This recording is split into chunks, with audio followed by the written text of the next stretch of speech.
మన పేజ్లో super hit అయిన కలంకారీ ఫ్రాక్ ఉంది కదండి. సో అది ఆల్రెడీ సోల్డ్ అవుట్ అయిపోయి ఉండే, మళ్ళీ రీస్టాక్ చేయించాను. మీకు అందరికీ తెలుసు, ఇది మన పేజ్లో చాలా hit, one of the hit dress అండి.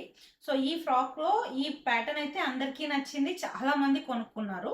ఇందులో మళ్ళీ మనం ఇంకొక డిజైన్ కూడా ఇంట్రడ్యూస్ చేస్తున్నాము. ఇది వచ్చేసి అదేమో చిన్న మోటివ్స్తో ఉంది కదా, ఇది same original Kalamkari fabric and original Kalamkari print అండి ఇది. అండ్ ప్రైస్ కూడా సేమ్ 599 ఓన్లీ. మీకోసం చాలా రీజనబుల్ ప్రైజెస్లో దీన్ని తీసుకొచ్చాము. ఇందులో కూడా సేమ్ వన్ టైప్ డిజైన్ ఉంటుంది. అండ్ ప్రింట్ ఈసారి పెద్ద ప్రింట్ చాలా మంది అడిగారు, సో అందుకని పెద్ద ప్రింట్ తెచ్చాము. సేమ్ పఫ్ హ్యాండ్స్ ఉంటాయి, మనకి నాట్స్ ఉంటాయి, 47 లెంత్ వస్తుంది. అదే క్లాత్ చాలా బ్యూటిఫుల్గా ఉంటుంది. ఇది వేసుకున్నా కానీ చాలా అందంగా కనిపిస్తాము. సో ఇంకొక డిజైన్ అనుకున్న వాళ్ళు అండ్ న్యూగా తీసుకోవాలనుకున్న వాళ్ళు ఇది నచ్చితే ఇమీడియట్గా స్క్రీన్ షాట్ తీసి వాట్సాప్ త్రూ ఆర్డర్ చేసుకోండి. అగైన్ ఇది కూడా మన దగ్గర ఇప్పుడు రీస్టాక్ అయిపోయింది. ఎవరికి కావాలన్నా ఇమీడియట్గా బుక్ చేసుకోండి. Thank you.